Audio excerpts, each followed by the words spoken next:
राधे राधे। जय श्री कृष्ण दोस्तों। माता अन्नपूर्णा की जय।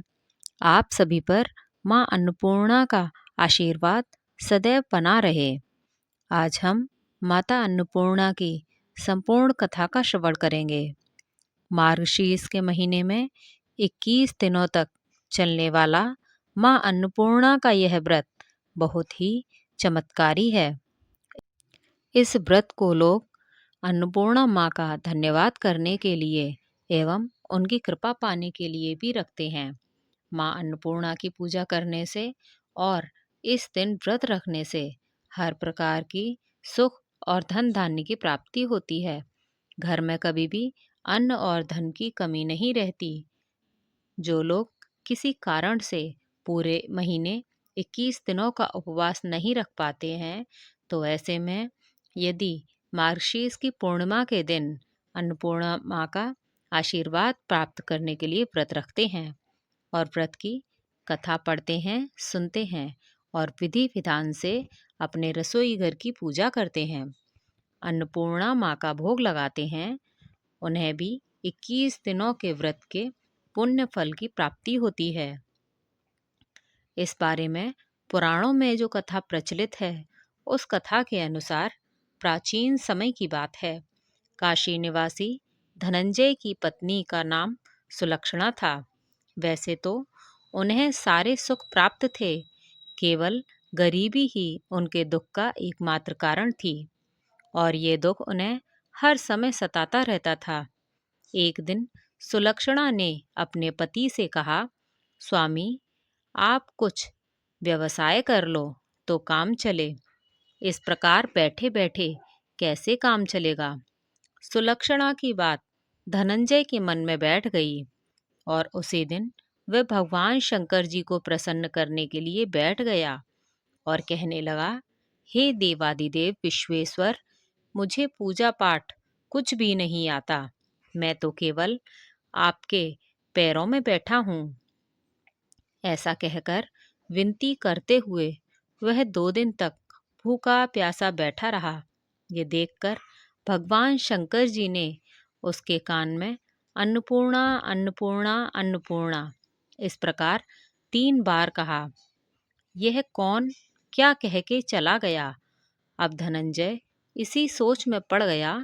फिर वह मंदिर में जितने भी ब्राह्मण लोग आया करते, भक्तजन आया करते, उन सभी से पूछने लगा कि पंडित जी, यह अन्नपूर्णा कौन है। ब्राह्मणों ने कहा कि तू अन्न छोड़कर बैठा है, तो इसलिए तुझे हर समय केवल अन्न की बात ही सोचती है। जा, घर जाकर भोजन ग्रहण कर ले। अब धनंजय घर गया, अपनी पत्नी से सारी बात कही तो उसकी पत्नी कहने लगी, स्वामी, आप चिंता मत कीजिए। स्वयं शंकर जी ने आपको यह मंत्र दिया है और वे स्वयं इस बात को प्रकट करेंगे। आप फिर जाकर उनकी आराधना कीजिए। धनंजय फिर से जैसे का तैसा मंदिर में जाकर बैठ गया। बिना खाए पिए भगवान की पूजा में और ध्यान में बैठ गया। अब रात में शंकर जी ने फिर से उसके कान में आवाज दी, जा, तू पूर्व दिशा में जा और रास्ते भर अन्नपूर्णा का नाम जपते रहना। इस प्रकार धनंजय अन्नपूर्णा माँ का नाम जपता जाता, रास्ते में फल खाता, झरनों का मीठा पानी पीता। इस प्रकार जाने कितने ही दिनों तक वह लगातार चलता गया। कई दिनों तक लगातार चलने के बाद उसे एक बहुत सुंदर वन मिला, जो चांदी की तरह उजला हुआ था। इस प्रकार उसी वन में एक सरोवर भी था, जिसके किनारे जाने कितनी ही सुंदर अप्सराएं झुंड बनाए हुए बैठी थीं। उनमें से एक कहती थी और सब माँ अन्नपूर्णा की कथा सुनते थे। यानी उन सुंदर अप्सराओं में से एक अप्सरा कथा कहती, बाकी सब अप्सराएं कथा सुनती थीं। इस प्रकार बार बार कहा करती और अगन महीने की उजियारी रात को और उसी दिन से ही व्रत प्रारंभ था। जिस शब्द की खोज करने वह निकला था, धनंजय को उसे वही शब्द वहां भी सुनने को मिला। धनंजय ने हिम्मत जुटाकर उन सभी देवियों के पास जाकर पूछा, हे देवियों, ये आप क्या कर रही हो? तब उन सब ने कहा, हम माँ अन्नपूर्णा का व्रत करती हैं। तब धनंजय ने पूछा, इस व्रत को करने से क्या मिलता है? इस पूजा का विधान क्या है? क्या किसी और ने भी इस व्रत को किया है? इस व्रत को कब किया जाता है? कैसे किया जाता है? इसकी विधि क्या है? कृपया आप सभी मुझे भी बताइए। तब वे कहने लगी कि इस व्रत को सब कोई कर सकता है। 21 दिन तक एक गांठ की सूत लेनी चाहिए। अगर 21 दिन व्रत न कर पाए तो केवल एक दिन भी उपवास कर सकते हैं। अगर एक दिन का उपवास भी करना संभव ना हो तो पूर्णिमा के दिन केवल कथा सुनकर प्रसाद ग्रहण कर लेना चाहिए। कथा सुनने से पहले कुछ भी ग्रहण ना करें। निराहार रहकर कथा कहें।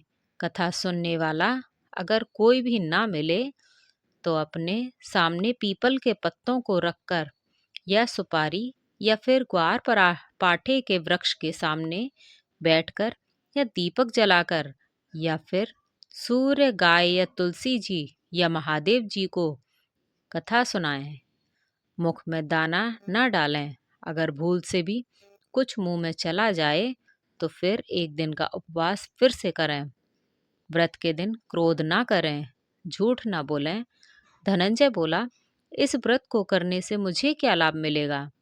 तब वे देवियां कहने लगीं कि इसको करने से अंधों को आंखें मिल जाती हैं, लूलों को हाथ मिल जाते हैं, निर्धन के घर के भंडारे भर जाते हैं, बांझ को संतान मिल जाती है, मूर्ख को विद्या मिल जाती है, और जो भी जिस भी कामना से इस व्रत को करता है, माँ अन्नपूर्णा उसकी सब इच्छाएं पूर्ण करती है। तब धनंजय कहने लगा कि बहनों, मेरे पास भी धन नहीं है, विद्या नहीं है, कुछ भी तो नहीं है। मैं तो दुखिया ब्राह्मण हूँ। क्या मुझे इस व्रत का डोरा दोगी? तो देवियां कहने लगी, हाँ भाई, तेरा कल्याण हो, हम तुझे डोरा देंगे। ले, इस व्रत का डोरा ले। फिर धनंजय ने वह डोरा लेकर व्रत पूर्ण किया। जब व्रत पूरा हुआ तब सरोवर में से 21 खंड की सोने की सीढ़ी हीरे मोती जड़ी हुई प्रकट हुई। धनंजय जय अन्नपूर्णा कहता हुआ जाता था। इस प्रकार जाने कितनी सीढ़ियां वह नीचे उतर गया।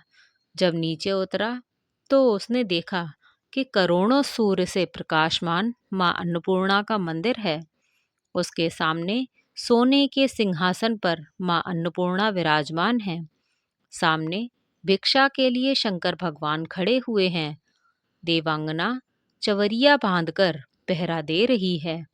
धनंजय दौड़कर माँ अन्नपूर्णा के चरणों में गिर गया। देवी उसके मन का दुख जान गई।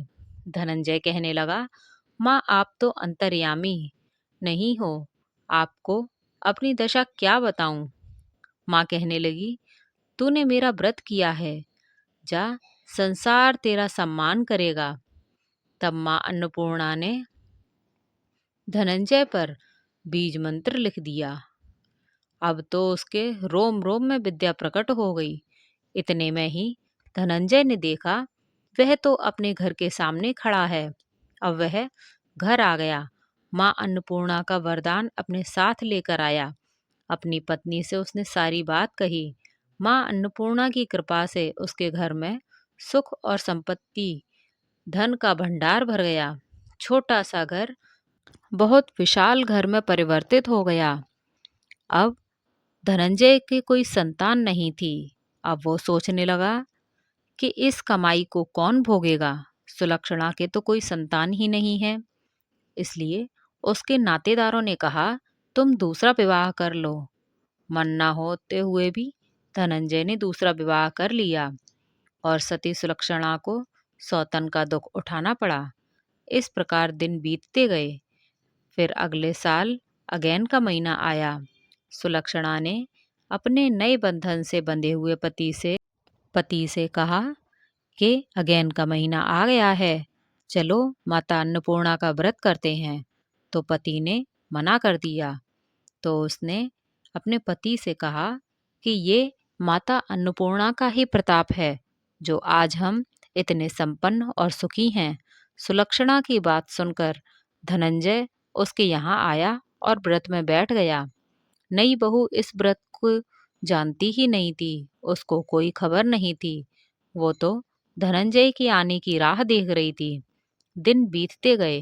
व्रत पूरा होने में केवल 3 दिन ही बाकी थे। नई बहू को खबर मिली। अब उसके मन में ईर्ष्या की ज्वाला दहक उठी। सुलक्षणा के घर वह आ गई और उसने आते ही वहां भगदड़ मचा दी। वह गुस्सा करती हुई धनंजय को अपने साथ ले गई। नए घर में धनंजय को थोड़ी देर के लिए नींद आ गई। इसी समय नई बहू ने उसके हाथ में बंधा हुआ सूत तोड़ दिया और आग में फेंक दिया। अब तो माता अन्नपूर्णा का क्रोध जाग उठा।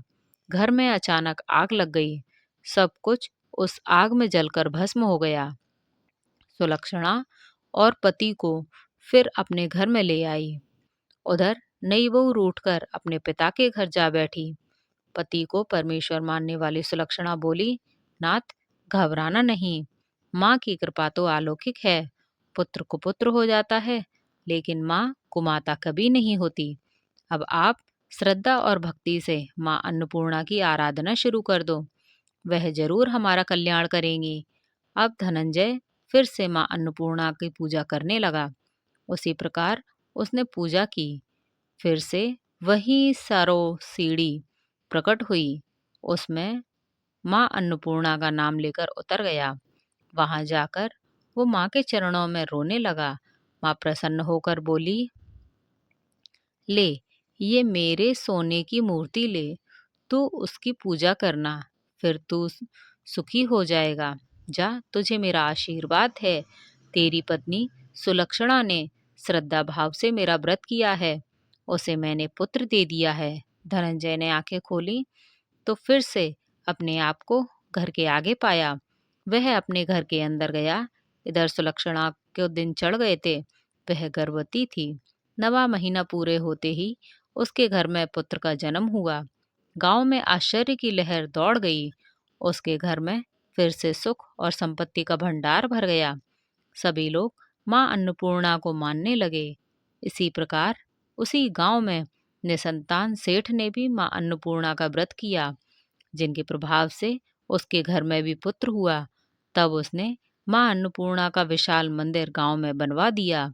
उसमें माता जी की धूमधाम से पधारी यज्ञ करवाया गया और धनंजय को उसी मंदिर में आचार्य का पद दे दिया गया।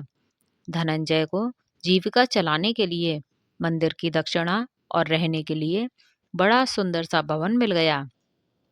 अब धनंजय अपनी पत्नी और अपने पुत्र के साथ वहां आराम से रहने लगा। माता जी की चढ़ावे में भरपूर आमदनी होने लगी। उधर नई बहू के पिता के घर डाका पड़ गया। सब कुछ लुट गया। वे गरीब हो गए और भीख मांगकर पेट भरने लगे। सुलक्षणा ने सुना तो उन्हें बुलावा भेजा। उन्हें अलग घर में रखवा लिया और उनके अन्न और वस्त्र का प्रबंध भी करवा दिया। धनंजय, सुलक्षणा और उनका पुत्र अब माँ अन्नपूर्णा की कृपा से बड़े आनंद से रहने लगे। माँ अन्नपूर्णा, जैसे आपने उनके घर में भंडार भरे, वैसे सबके भरना। इस कथा को कहने, सुनने और हुंकार भरने वालों के घर में कभी अन्न और धन की कमी नहीं होने देना। प्रेम से बोलिए, माँ अन्नपूर्णा की जय। अन्नपूर्णा व्रत की दूसरी पौराणिक कथा के अनुसार एक बार पृथ्वी लोक पर सूखा पड़ गया था। जमीन बंजर हो गई थी। फसलें आदि की पैदावार न होने से जीवन पर संकट आ गया था। तब भगवान शिव ने पृथ्वी वासियों के कल्याण के लिए एक भिखारी का रूप धारण किया और माता पार्वती जी ने माँ अन्नपूर्णा का अवतार लिया। इसके बाद भगवान शिव ने माँ अन्नपूर्णा से भिक्षा में अन्न मांगा। इस अन्न को लेकर भगवान शिव धरती लोक पर गए और सभी प्राणियों में बांट दिया। इसके बाद धरती पर एक बार फिर से धन धान्य हो गया और इसके बाद से ही मार्गशीर्ष मास की पूर्णिमा तिथि को अन्नपूर्णा जयंती मनाई जाने लगी। बोलो अन्नपूर्णा माता की जय। दोस्तों, आशा करती हूँ कि आपको ये कथा पसंद आई हो। ऐसी और कथाएं सुनने के लिए आप हमारे चैनल hindi.com को सब्सक्राइब करें और बेल आइकन दबाना ना भूलें। और वीडियो अगर पसंद आई हो तो वीडियो को लाइक करें और कमेंट में माँ अन्नपूर्णा की जय ज़रूर लिखें। धन्यवाद।